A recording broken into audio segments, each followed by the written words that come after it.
Joining us here to kick off our second hour of this day is my Hall of Fame friend, Kurt Warner. Good to see you, Kurt. How are you, sir? Hey. I'm good, my man. How are you?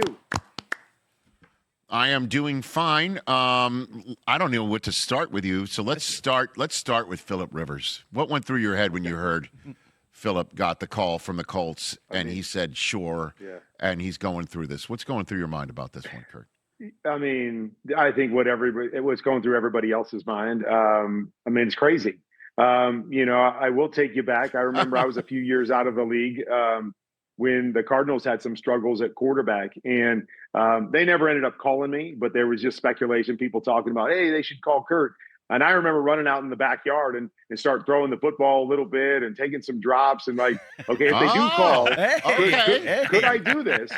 Could I come back and play? And the biggest thing was I'm not as worried, from a physical standpoint in terms of throwing the football. Like that's something that, when you know how to do it, you don't really lose it. I know Philip's been around football, obviously coaching and stuff the last few years. So I'm not as worried about him being able to throw a football. My biggest concern, and I really had two of them. The first one was just the mental speed of the game, not being around it, not being in it, and thinking that after a couple years out, I could actually step back onto a football field and play anywhere close and process anywhere close to what I was doing when I was playing, after having not done that and been in that kind of setting for a while. And so that was the first thing that I was thinking. And then the second thing I was thinking was, man, the one thing I wouldn't want to do is come back and then have something dumb like, I pull my hamstring, trying to move out of the pocket because I'm an old guy trying to play. And then it just becomes this, kind of wasted, whole scenario that plays out. And so those were a couple of the thoughts that went through my mind. There are obviously some things that I'm thinking about with Philip here, is that, I think he'll be fine throwing the football. But, when you put yourself out there with these athletes, that are playing and the speed of the game, if you're not giving yourself the best opportunity to succeed mentally and seeing it and processing it, it concerns me a little bit. So that's kind of what I'm going to be watching on Sunday. If he actually gets in there and plays or starts in this game, going to be a huge challenge. And I think like most people, I just want to see it go fairly well or average or some good things out there. I just don't want to see this as a kind of a crash and burn situation. Yeah, he's in Seattle where the defense is there, Kurt, over the last month have been wrapping the game up by the second quarter. Like they've given Sam Darnold a couple of afternoons or evenings off in the second half. And that's the question about, neck up, no questions about Philip Rivers. And as you said, arm strength, ability to throw the football, not so much. It's all the other stuff and timing, I would imagine, as well, right? That said, though, do you really think it could go well for him to step off of, an airplane for sitting around, or obviously coaching is another thing, and playing the Seattle Seahawks, Kurt, who could be one of the best team in the NFL at the end of the day? I think I feel stupid asking somebody who's Mr. Magic Carpet Ride, can it happen? You know what I mean? Like you are the embodiment of anything can happen.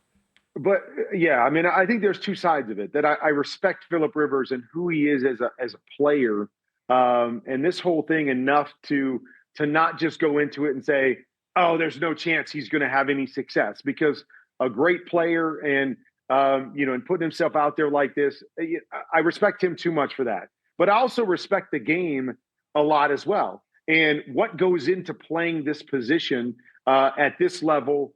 With the athletes that are on the other side of the field and all the different nuances that go into playing the position, I respect that so much too, that I don't know how a guy comes off the couch after 5 years of not being a part of it and not being in it and not doing it, and having success or a high level of success in such a short period of time.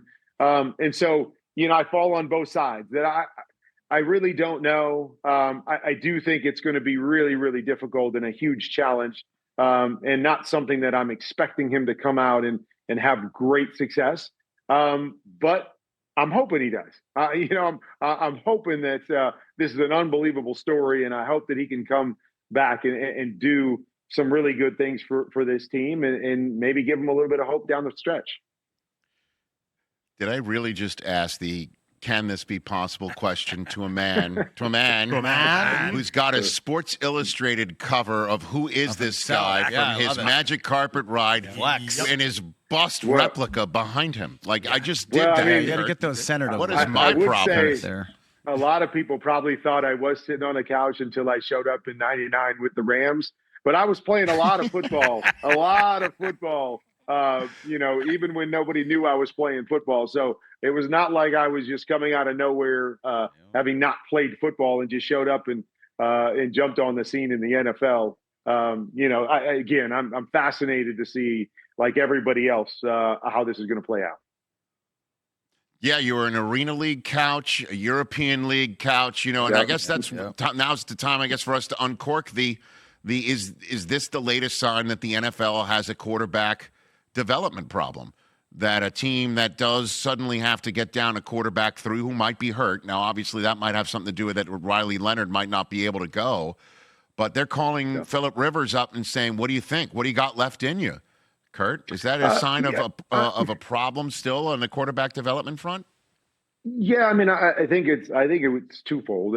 First of all, it's a sign of the difference between starting level quarterback play and then in most situations the drop off from that is that there's not a lot of guys that are in those backup roles that teams say, okay, this is the guy that can carry us and carry a good football team and take us where we want to go. And so it's trying to take one of those guys from the past and see if you can recapture a little bit of that magic.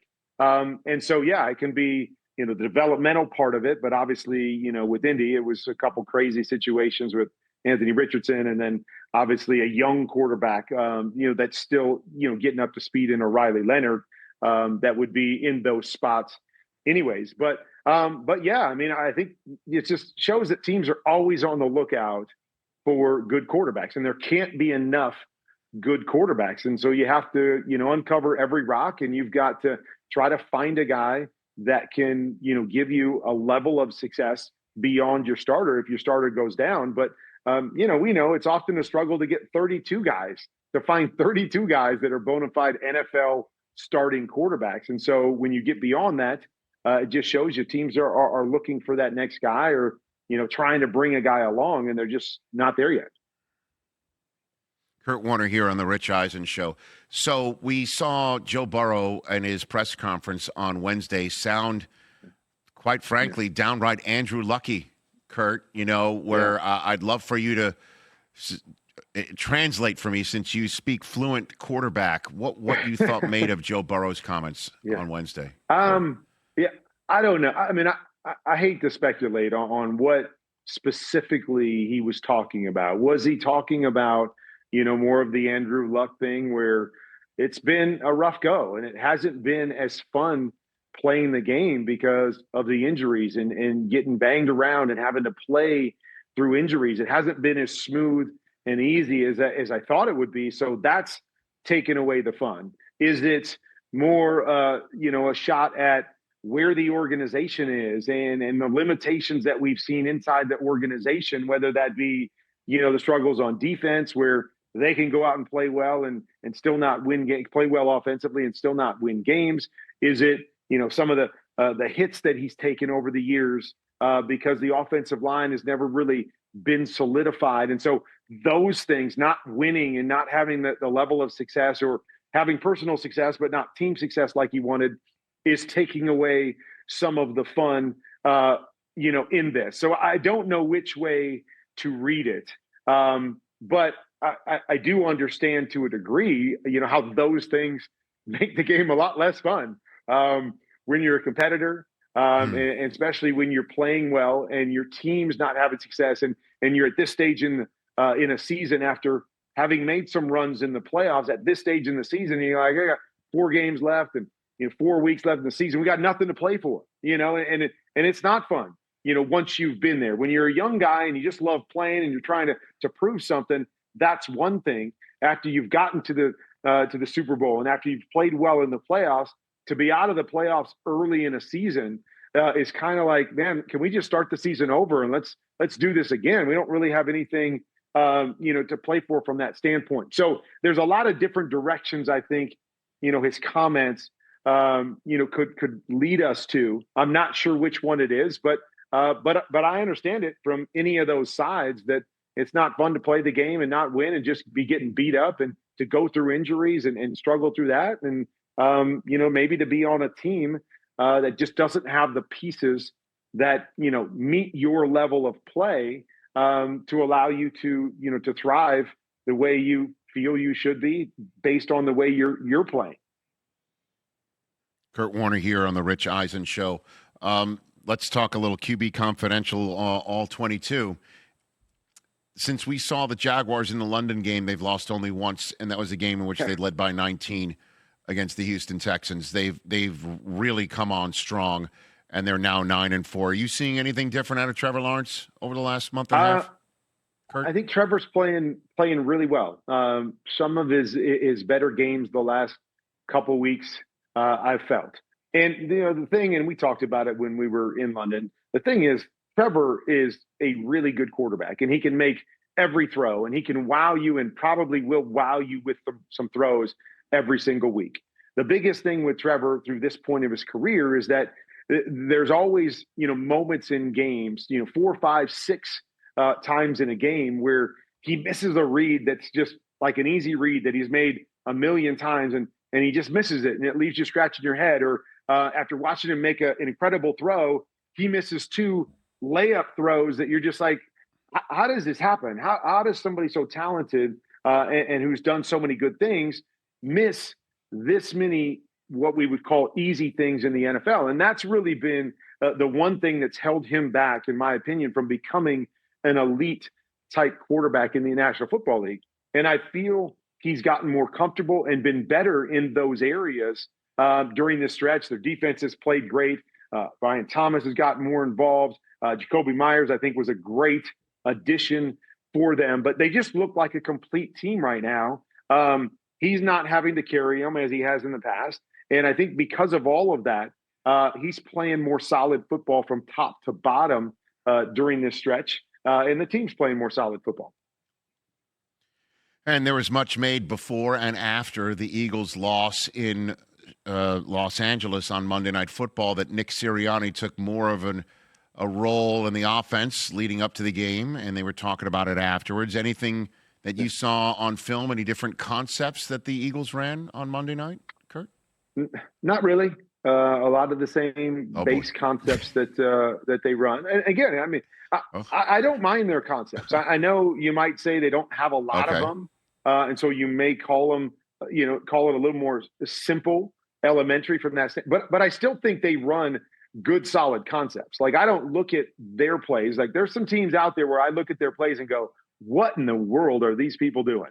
Like, what are they trying to do? What's the quarterback supposed to think? You want to share? I'm not sharing those right now. Come on. Maybe at another time. Maybe we'll get into that. Okay. But good tease. But I don't think that when I watch the Eagles play. Like, I watch them and I'm like, hey, it's a good, solid concept. It might be a simple concept, but they've had great success with that concept over the years. It's a concept that should work, against the coverage that they're going against.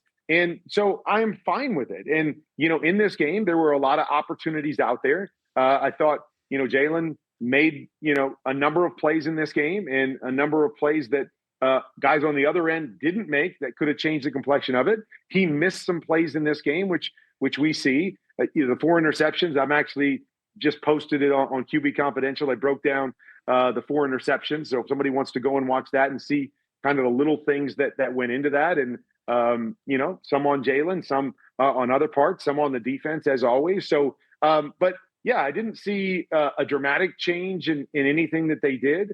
But again, it wasn't bad stuff. I didn't, go watch the film and go, oh, gosh, nobody's open. There's nowhere to throw the football. There were opportunities out there, some made, some not made. And Travis Kelce went on his pod with his bro on the New Heights pod and said that he's struggling finding the answers to what ails, what can be fixed. What are you seeing? What are you seeing, Kurt, from the Chiefs? Yeah, I mean, the Chiefs in general, I think, are struggling offensively with a lot of different issues. Up front, they had a number of issues. To Travis's point, he'd always been that guy for Patrick in the past. The guy that, hey, when I need a play, he's going to make it for me.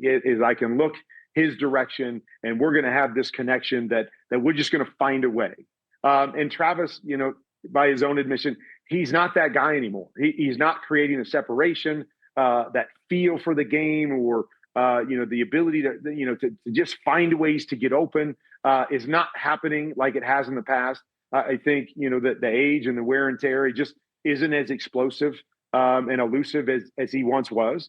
And now that puts the onus on some of these other guys to be that for Patrick Mahomes. And as we talked about on game day last week, I don't believe these players are that. They've got some good players, but I don't believe they have number one difference makers, and especially when it comes to like being route runners.